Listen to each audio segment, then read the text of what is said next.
आज हम ज्योग्राफी के चैप्टर 3 लेकर आए हैं, निर्माण एवं उद्योग।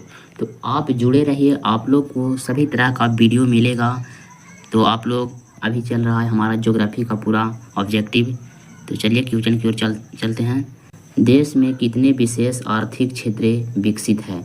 एक क्वेश्चन 2018 में पूछा हुआ है। तो ऑप्शन ए में 10, बी में 7, सी में 15, डी में 5। तो इसका सही उत्तर हो जाएगा ऑप्शन नंबर बी, 7। अगला क्वेश्चन के चलते हैं। फाल्टा विशेष आर्थिक क्षेत्र कहाँ स्थित है? एक क्वेश्चन नोट्स कर लीजिएगा दोस्त, 21 और 23 में पूछा हुआ है। तो ऑप्शन ए में बिहार, बी में पश्चिम बंगाल, सी में केरल, डी में उड़ीसा। इसका राइट आंसर हो जाएगा ऑप्शन नंबर बी, पश्चिम बंगाल। अगला क्वेश्चन की ओर चलते हैं। पारादीप पतन किस राज्य में स्थित है? एक क्वेश्चन 2022 में पूछा हुआ है। तो ऑप्शन ए में उड़ीसा, बी में कर्नाटक, सी में केरल, डी में तमिलनाडु। तो इसका राइट आंसर हो जाएगा ऑप्शन नंबर ए, उड़ीसा। अगला क्वेश्चन की ओर चलते हैं। निम्नलिखित में कौन सा बंदरगाह पश्चिमी तट पर स्थित है? तो ऑप्शन ए में हो जाएगा कांडला, बी में चेन्नई, सी में पारादीप, डी में विशाखापत्तनम। तो इसका राइट आंसर हो जाएगा ऑप्शन नंबर ए, कांडला। अगला क्वेश्चन क्यों चलते हैं। इनमें कौन औद्योगिकी अवस्थिति का कारण नहीं है? तो ऑप्शन ए में बाजार, बी में जनसंख्या, सी में पूंजी, डी में ऊर्जा। तो इसका राइट आंसर हो जाएगा ऑप्शन नंबर ए, बाजार। अगला क्वेश्चन की ओर चलते हैं दोस्त। भारत में सबसे पहले स्थापित लौह इस्पात कंपनी निम्नलिखित में कौन है? तो ऑप्शन ए में भारतीय लोहा इस्पात कंपनी, बी में टाटा इस्पात कंपनी, सी में बोकारो स्टील कंपनी, डी में विश्वेश्वरैया लोहा और इस्पात उद्योग। तो इसका राइट आंसर हो जाएगा ऑप्शन नंबर बी, टाटा लोहा इस्पात कंपनी। अगला क्वेश्चन क्यों चलते हैं। पहली आधुनिक सूती मिल मुंबई में स्थापित की गई थी क्योंकि एक क्वेश्चन 2021 में पूछा हुआ है। तो ऑप्शन ए में मुंबई एक पत्तन है, बी में यह कपास उत्पादक क्षेत्र के निकट है, सी में मुंबई में पूंजी उपलब्ध है, डी में उपर्युक्त सभी। तो इसका सही उत्तर हो जाएगा ऑप्शन नंबर डी, उपर्युक्त सभी। अगला क्वेश्चन क्यों चलते हैं। निम्नलिखित में से कौन उद्योग कृषि पर आधारित नहीं है? एक क्वेश्चन 15, 19, 21, 22 में पूछा हुआ। तो इसका राइट आंसर हो जाएगा क्या? चलिए ऑप्शन ए में सूती वस्त्रे, बी में सीमेंट, सी में चीनी, डी में जूट वस्त्रे। तो इसका राइट आंसर हो जाएगा ऑप्शन नंबर बी, सीमेंट। अगला क्वेश्चन क्यों चलते हैं। हुगली किस औद्योगिक प्रदेश का केंद्र है? तो ए में कोलकाता रिसड़ा, बी में कोलकाता कोनगरी, सी में कोलकाता मेदिनीपुर, डी में कोलकाता हावड़ा। तो इसका राइट आंसर हो जाएगा option number A, Kolkata Rishra. अगला क्वेश्चन क्यों चलते हैं। निम्नलिखित में कौन सा उद्योग सार्वजनिक क्षेत्र के अंतर्गत आता है? ऑप्शन ए में जेके सीमेंट उद्योग, बी में टाटा लौह एवं इस्पात, सी में बोकारो लौह इस्पात उद्योग, डी में रेमंड कृत्रिम वस्त्र उद्योग। तो इसका राइट आंसर हो जाएगा ऑप्शन नंबर सी, बोकारो लौह इस्पात उद्योग। अगला क्वेश्चन की ओर चलते हैं।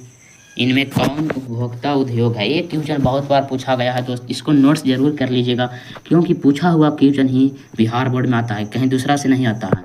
तो ऑप्शन ए में पेट्रो रसायन, बी में लौह एक्स, सी में चितरंजन, डी में चीनी उद्योग। तो इसका राइट आंसर हो जाएगा ऑप्शन नंबर डी, चीनी उद्योग। अगला क्वेश्चन के चलते हैं। निम्नलिखित में कौन सा छोटे पैमाने का उद्योग है? ये भी क्वेश्चन तो बहुत बार पूछा गया है, तो ऐसे क्वेश्चन को छोड़िएगा नहीं क्योंकि यहीं से क्वेश्चन इसे उठाया जाता है। तो ये 18, 19, 21 में पूछा हुआ है। तो ऑप्शन ए में चीनी उद्योग, बी में कागज उद्योग, सी में खिलौना उद्योग, डी में विद्युत उपकरण उद्योग। तो इसका राइट आंसर हो जाएगा ऑप्शन नंबर सी, खिलौना उद्योग। अगला क्वेश्चन की ओर चलते हैं। भोपाल त्रासदी में किस गैस का रिसाव हुआ था? तो ऑप्शन ए में कार्बन डाइऑक्साइड, बी में कार्बन मोनोऑक्साइड, सी में मिथाइल आइसोसाइनाइड, डी में सल्फर डाइऑक्साइड। तो इसका राइट आंसर हो जाएगा option number C, methyl isocyanide. अगला क्वेश्चन की ओर चलते हैं। निम्नलिखित में कौन सा उद्योग दूरभाष कंप्यूटर आदि संयंत्र निर्मित करता है? तो ऑप्शन ए में स्टील, बी में इलेक्ट्रॉनिक, सी में एल्युमिनियम, डी में लोहा।